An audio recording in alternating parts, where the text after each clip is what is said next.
International social media Patel Prahladbhai. અત્યારે તમે અમદાવાદમાં લીલાલેર કરો છો, પણ અમદાવાદને ખરા અર્થમાં અમદાવાદ કોણે બનાવ્યું? કોઠાસૂઝ વાપરીને અમદાવાદને ટેક્સટાઇલ ઉદ્યોગની રાજધાની કોણે બનાવી? પાણીની જેમ પૈસા વાપરીને અમદાવાદને શૈક્ષણિક હબ કોણે બનાવ્યું? માત્ર અમદાવાદ જ નહીં, આખા ગુજરાત માટે લોહી સીંચીને કામ કર્યું છે એવા જૈન શ્રેષ્ઠી કસ્તુરભાઈ લાલભાઈની વાત માંડવી છે ને ભૂપેન્દ્ર પટેલને ટપાલ લખવી છે કે આવા અનેક કસ્તુરભાઈઓ પેદા કરવા હોય તો પાઠ્યપુસ્તકમાં કસ્તુરભાઈના પાઠો નિશાળીઓને ભણાવો. નહીતર અમદાવાદના ઘડવૈયાનો રસપ્રદ, પ્રેરણાદાયક અને જાણવા જેવો ઇતિહાસ એક દંતકથા બનીને પડ્યો રહેશે. તમે અત્યારે અમદાવાદની ઝાકળ જમાડ જોઈ રહ્યા છો, મોટા મોટા વિદ્યા સંકુલો જોઈ રહ્યા છો, અશોક, અરવિંદ અને અતુલબેનના ભૂંગળા જોઈ રહ્યા છો, IIM ના ટૂંકા નામે ઓળખાતી ઇન્ડિયન ઇન્સ્ટિટ્યૂટ ઓફ મેનેજમેન્ટની ભવ્ય ઇમારત જોઈ રહ્યા છો. એ કસ્તુરભાઈની કુશાગ્ર બુદ્ધિ, પુણ્ય અને પ્રતિભાની દેન છે. બાકી જેને અમદાવાદ માટે સળીના બે ભાગ નથી કર્યા એવા લોકો પોતાને અમદાવાદના ઘડવૈયા તરીકે ઓળખાવે છે, એને તમે કેમ પહોંચો? ગાડા નીચે કૂતરું ચાલી જતું હોય તો એને એમ જ લાગે કે ગાડાનો બધો ભાર હું જ ખેંચું છું. અમદાવાદ પહેલાય ગણતરીબાજ નગર હતું અને આજે ગણતરીબાજ નગર તરીકે ઓળખાય છે. આવા નગરમાં એક ગર્ભ શ્રીમંત પરિવારમાં 1894માં એક બુદ્ધિશાળી પણ ગણતરીબાજ બાળકનો જન્મ થયો. એનું નામ કસ્તુરભાઈ. એક સમયે તેમના વડવા શાંતિભાઈ ઝવેરી અમદાવાદના નગર શેઠ હતા. શાંતિભાઈનો અમદાવાદ અને દિલ્હીમાં દબદબો હતો. તેઓ ઈરાન, એન્ટવર્પ, આરબ દેશો સુધી હીરા જવેરાતનો વેપાર કરતા. કસ્તુરભાઈ શાંતિભાઈ ઝવેરીના 10મી પેઢીના વંશજ હતા. મોરના ઈંડા ચીતરવા ન પડે. કસ્તુરભાઈ ધંધો કરવાની સાથે એવા લોક કલ્યાણના કાર્યો કરી ગયા જેના માટે ગુજરાતીઓ અને અમદાવાદીઓ તેના સદાય ઋણી રહેશે. પૈસા તો બધાય કમાઈ જાણે, પણ વાપરી જાણે એવા આંગળીના વેઢે ગણી શકાય એટલા જ નીકળે. કસ્તુરભાઈએ અમદાવાદના 3 દરવાજા સ્થિત મ્યુનિસિપલ શાળા નંબર 8માં 5 ધોરણ સુધી અભ્યાસ કર્યો. 5 ધોરણ પછી તેઓ રણછોડલાલ છોટાલાલ ગવર્મેન્ટ હાઈસ્કૂલમાં ભણ્યા. કસ્તુરભાઈને પુસ્તકો કરતા પતંગ અને ક્રિકેટમાં ઘણો જ રસ હતો, પણ જનાઢ્ય પિતા લાલભાઈ 49 વર્ષની ઉંમરે અવસાન પામતા તેમને કોલેજનો અભ્યાસ છોડવો પડ્યો અને 18 વર્ષની ઉંમરે પારિવારિક બિઝનેસમાં જોડાઈ ગયા. તેમને સ્ટોર ડિપાર્ટમેન્ટ તથા અલગ અલગ શહેરમાં જઈને કોટનની ક્વોલિટી કેવી છે તે તપાસવાનું કામ સોંપવામાં આવ્યું. ભરપૂર ટેલેન્ટ ધરાવતા કસ્તુરભાઈ હાથમાં રૂ લેતાની સાથે જ માલ કઈ જાતનો છે ને તેની કેટલી કિંમત થાય છે કહી દેતા. 8 વર્ષની ઉંમરે તેમની સગાઈ થઈ ગયેલી. પહેલા બાલ વિવાહ થતા, હવે તો માથાના બાલ ઉતરી જાય તોય વિવાહ નથી થતા એવો જમાનો આવ્યો છે. કસ્તુરભાઈ ધંધામાં જોડાયા એના થોડા સમયમાં જ પારિવારિક બિઝનેસ દિન દોગુના રાત ચોગુના વધવા લાગ્યો.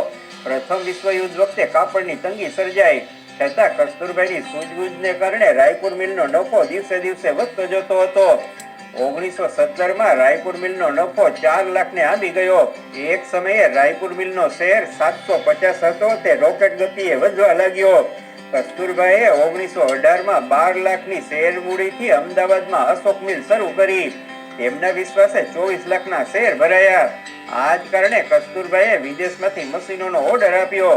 પરંતુ આ સમયે અચાનક જ હુંડિયામણ દરમાં વૃદ્ધિ થતા કસ્તુરભાઈને નુકસાન સહન કરવાનો વારો આવ્યો. મિલના શેરનો ભાવ 100માંથી સીધો 40નો થઈ ગયો. જો કે આ મુશ્કેલ સમયમાં કસ્તુરભાઈએ સહેજ પણ હિંમત હાર્યા વગર ધીરજથી કામ કર્યું. 1921માં અશોક મિલ અમદાવાદની ચોથી સૌથી મોટી મિલ બની ગઈ. આ દરમિયાન કાકાઓની સરસપુર મિલ ફડચામાં ચાલી જાય તેવી હતી, પરંતુ કસ્તુરભાઈએ આ મિલનો વહીવટ પોતાના હસ્તક લઈને 2 જ વર્ષમાં નફો કરતી કરી દીધી. ત્યારબાદ કસ્તુરભાઈએ 1929માં અરુણ મિલ, 1931માં અરવિંદ મિલ, 1933માં નૂતન મિલ તથા 1936માં અમદાવાદ ન્યૂ કોટન મિલ ખરીદી. આ 7 મિલ લાલભાઈ ગ્રુપની મિલ તરીકે લોકપ્રિય થઈ ગઈ. એ સમયે લોકો દીકરીઓને ભાગ ન આપતા, પણ કસ્તુરભાઈએ 7માંથી 3 મિલો બહેનોના પરિવારને આપી દઈને ન્યાય કર્યો. 1918માં ગુજરાતમાં દુષ્કાળ પડ્યો ત્યારે કસ્તુરભાઈએ રાહત સમિતિના મંત્રી બની 3.5 લાખ રૂપિયાનો ફાળો ભેગો કર્યો. 1927માં ગુજરાતમાં પૂર આવ્યું ત્યારે રાહત ફંડ માટે મહત્વનો ભાગ ભજવ્યો. કસ્તુરભાઈ માનતા કે મજૂરો સુખી હશે તો ઉત્પાદન વધશે અને આપણે સુખી થઈશું. આ જ કારણે તેઓ હંમેશા મજૂર કલ્યાણકારી યોજનાઓમાં રસ લેતા. 1942માં દેશભરમાં અંગ્રેજ વિરુદ્ધ હિંદ છોડો ચળવળ ચાલી. આ કપરા સમય દરમિયાન કસ્તુરભાઈ મજૂરો સાથે ચટ્ટાન બનીને ઊભા રહ્યા. આજના જે નેતાઓ મનરેગા જેવી મજૂરોની યોજનામાં ભ્રષ્ટાચાર આદરે છે એને આ વાત પરથી દડો લેવા જેવો છે. આજના રાજકારણીઓ પ્રજા ઉપર જાત જાતના કરવેરા નાખીને પ્રજાની કમર તોડી નાખે છે. પણ 1923 થી 1926 દરમિયાન ઇંગ્લેન્ડથી કાપડ આયાત કરવામાં આવે તો ભારતની મિલોને 3.5% અલગથી ટેક્સ ભરવો પડતો. Everyone knows trading options can be a great way. Tax દૂર કરવા સક્રિય ભાગ ભજવ્યો અને 30 વર્ષથી ચાલી આવતી આ પરંપરાનો અંત 1926માં આવ્યો. મહાત્મા ગાંધીની સ્વદેશી ચળવળને વેગ આપવા કસ્તુરભાઈએ એડી ચોટીનું જોર લગાવ્યું. અંતે ચળવળના મીઠા ફળ આખા દેશે ચાખ્યા. કસ્તુરભાઈએ મહાત્મા ગાંધી મેમોરિયલ ફંડના ચેરમેન તથા ટ્રસ્ટી તરીકે સેવા આપીને બાપુ સાથે ખભેથી ખભો મેળવીને કામ કર્યું હતું. શિક્ષણની વાત કરીએ તો કસ્તુરભાઈએ ભગીરથ કામ કર્યું છે. 1936માં કસ્તુરભાઈએ અમૃતલાલ હરગોવિંદદાસ અને ગણેશ માવળંકર સાથે મળીને અમદાવાદ એજ્યુકેશન સોસાયટીની સ્થાપના કરી, જે 2009 થી અમદાવાદ યુનિવર્સિટી તરીકે ઓળખાય છે.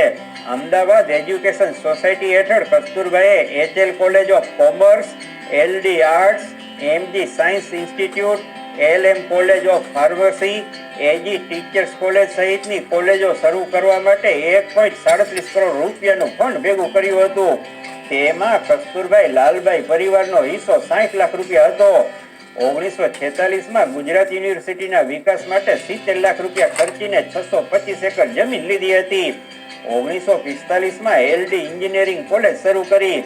અમદાવાદ એજ્યુકેશન સોસાયટીએ ઇન્ડિયન ઇન્સ્ટિટ્યૂટ ઓફ મેનેજમેન્ટ અમદાવાદને શરૂ કરવામાં જમીન દાનમાં આપી. આ ઉપરાંત વિક્રમ સારાભાઈ સાથે મળીને ફિઝિકલ રિસર્ચ લેબોરેટરી પણ બનાવી છે. એ આવું બધું આજકાલના ઉદ્યોગપતિઓનું ગત ડિસેમ્બર મહિનાના સમાચાર છે. ઘણે ગુજરાતના દાવા ફીકા. 70 શાળામાં પુસ્તક જ નથી. આમાં ગુજરાત શું ભણવાનું? તંબુરો.